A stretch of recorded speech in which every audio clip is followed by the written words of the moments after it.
tinggal pengakuan pahlawan sebagai pahlawan nasional. Nah, pernyataan yang menyatakan bahwa beliau adalah pengkhianat itu membuat ketersinggungan masyarakat Kalimantan Barat. Yang seharusnya tokoh si anak-anak bangsa ini, ya, antar daerah, antar wilayah, ya, karena tentu rajutan, ya, ikatan akan terbukti bahwa beliau adalah sebagai tokoh daerah tersebut. Ya. Nah, ini kita sangat sayangkan. Karenanya mudah-mudahan ini ada klarifikasi yang memiliki bukti-bukti baik secara akademis, secara ilmiah, ini beliau layak untuk menjadi pahlawan nasional. Termasuk peran-peran beliau, sudut pandang ilmiah, sudut pandang akademis. Jadi kita juga masyarakat Kalimantan Barat tentu akan bijak oleh AM Hendro Priyono itu tidak benar. Saya rasa itu saja. Terima kasih. Hendro Priyono ini sangat tendensius pada yang mengatakan bahwa ada terminologi keturunan Arab.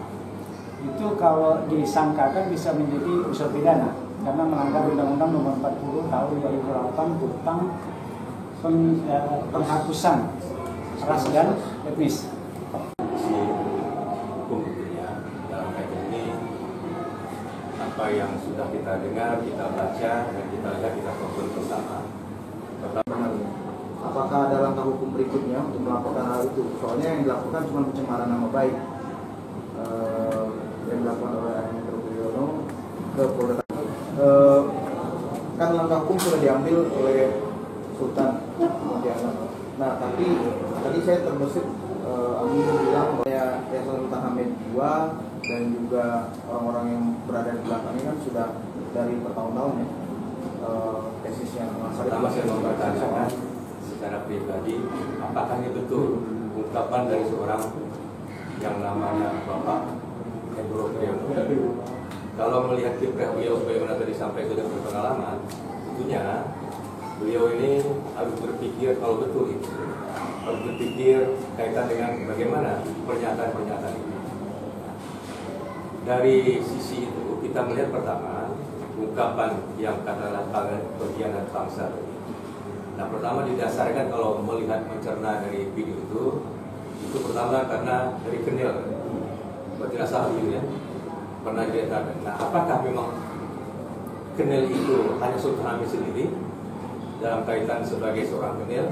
Apakah tidak ada yang lain?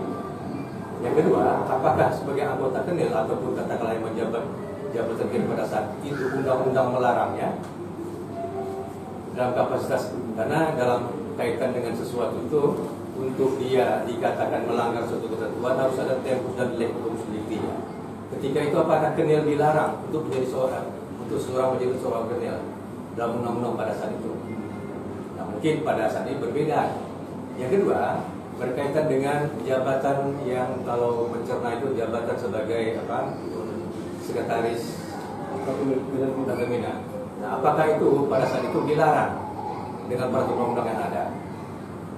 Juga mendengar apa yang terucap di situ, latar belakang kalau mencerna apakah itu betul dalam kaitan dikatakan sebagai bangsa bangsa bahwa ada ide kaitan dengan federalisme. Nah, apakah itu pada saat itu dilarang kaitan dengan ide semacam itu? Nah, tadi sudah diungkapkan oleh Pak Sarifullah dan yang lainnya bahwa pemikiran-pemikiran itu boleh saja dalam kaitan dengan ketika itu ide dalam arti haruslah dilihat kepada nanti akan saya gambarkan kaitan dengan peristiwa apa di belakang Sterling.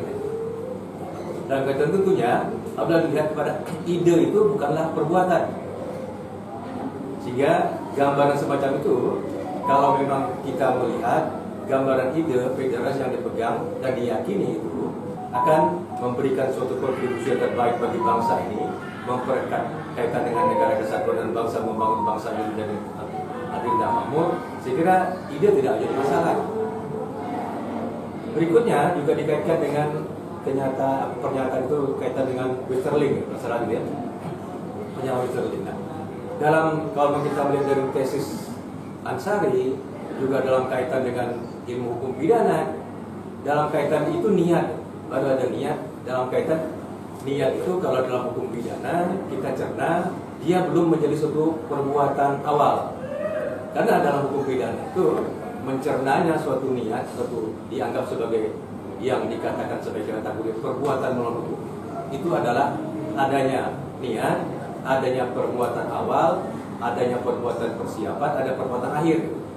Nah, kalau baru ada niat, belum ada kategori perbuatan awal, bahkan belum ada perbuatan persiapan, nah, ini dikategorikan belum menjadi suatu tindak pidana. Sehingga niat pertama, kedua ada unsur persiapan, ketiga ada unsur perbuatan, keempat baru perbuatan pelaksanaannya. Kalau memang terpenuhi itu semua dalam kaitan hal-hal tersebut, maka baru dikatakan sebagai perbuatan yang dapat dipertanggungjawabkan secara pidana. Tetapi kalau kita membaca, kita mencerna apa yang diungkapkan baik itu di mass media maupun di Sumpah Ansari, nah, itu terkait dengan niat itu tidak pernah terwujudkan dengan perbuatan awal. Karena perbuatan awal KUHP itu masih yang sekarang ini masih berlaku juga KUHP yang lama. KUHP yang kita adopsi dari negara Belanda lebih dahulu. Nah, sehingga gambaran dari niat itu belum mencerminkan adanya perbuatan awal. Nah, kalau dia sudah melakukan niat, ada perbuatan persiapan, ada perbuatan awal, barulah dikategorikan sebagai percobaan. Tapi kalau dia sudah ada niat, sudah ada persiapan, sudah ada perbuatan awal dan perbuatan pelaksanaan, baru dikatakan perbuatan penuh pelaksanaan.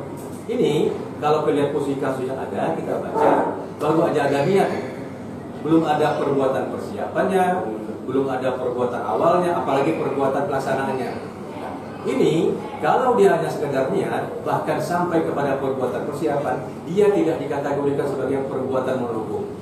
Dia otomatis tidak dapat dikategorikan sebagai perbuatan pidana, tidak dapat dikategorikan sebagai dimintakan pertanggungjawaban pidana. Gambaran itu jelas kalau kita membaca apa yang terungkap dari Desa Ansari, bahwa dalam pledoinya kalau tidak salah itu mereka pada saat itu Sultan Hamid sudah membatalkan niatnya, tidak meneruskan. Dalam arti tidak ada perbuatan persiapan, tidak ada perbuatan awal, bahkan perbuatan pelaksanaan. Ini kalau kita merujuk pada putusan pengadilan pada saat itu, saya tidak tahu apakah bagaimana cara ketika itu diperiksa dalam kaitan dengan apakah bukti-bukti awal, bukti-bukti permulaan yang ada pada situ sudah mengarah kepada perbuatan kaitan dengan perbuatan pelaksanaan atau perbuatan permulaan, sehingga beliau dikenakan hukuman 10 tahun. Walaupun demikian, kenyataannya tidak sampai 10 tahun di menjalankannya, dipidana. Ini dalam kapasitas penegakan hukum pada saat itu tentunya perlu kita mencerna kondisi yang pada saat itu sedang berlaku. Tidak melihat kepada kondisi yang kalau memang kaitan dengan penegakan hukum tentunya undang-undang acara pidana undang-undang 881 dalam kaitan yang sekarang ini. Nah, sehingga gambaran dari perbuatan tadi, perbuatan persiapan, perbuatan awal dan perbuatan akhir harus sinkron semua. Karena nanti ada asas kausalitas yang menentukan bagaimana langkah pengajuan atau pengusulan calon pahlawan nasional itu kita akan melanjutkan karena terakhir kata dari Kementerian Sosial ini ada miskomunikasi juga. Kementerian Sosial katakan bahwa kami ada kekurangan satu syarat administrasi secara teknis ya, itu soal seminar nasional. Sedangkan pengajuan kami terakhir kali di 2017, 18 dan seterusnya itu sudah ada berita acara penerimaan seluruh dokumen-dokumen persyaratan secara administratif oleh undang-undang tentang kepahlawanan itu sudah lengkap kata mereka. Sudah lengkap, sudah ada buku, jurnal dan seterusnya, salah satu lain sudah. Nah, jadi kami akan mengklarifikasi lagi ini syarat administrasi apa lagi. Karena nanti dan penolakan mereka juga bukan bersifat administratif, tapi bersifat substantif. Substansinya apa? Yaitu tadi soal makar, soal rancang lambang negara diragukan dan seterusnya. Dan itu sebetulnya sudah kita bantah dengan 2 troli dokumen yang sudah kita sampaikan ke Kementerian Sosial kemarin. Jadi kami juga tidak tahu ini dibaca secara spesifik atau tidak, karena konteks yang mereka bantah atau alasan penolakan mereka itu sudah ada di dalam semua dokumen yang kami sampaikan begitu. Nah, jadi saya kira yang dibutuhkan pada saat ini Yayasan Sultan Hamid II berharap ada penguatan atau soliditas para tokoh-tokoh Kalimantan Barat se-Kalimantan Barat, baik yang ada di Kalbar maupun di luar Kalbar, di Jakarta atau di yang lain-lain, melakukan konsolidasi dan kemudian melakukan soliditas bersama untuk mengajukan atau memastikan langkah-langkah ini ke Jakarta, ke pemerintah pusat, agar langkah-langkah administratif, kemudian diplomasi, langkah-langkah politik itu dapat diupayakan secara maksimal agar pengusulan calon pahlawan nasional ini berhasil.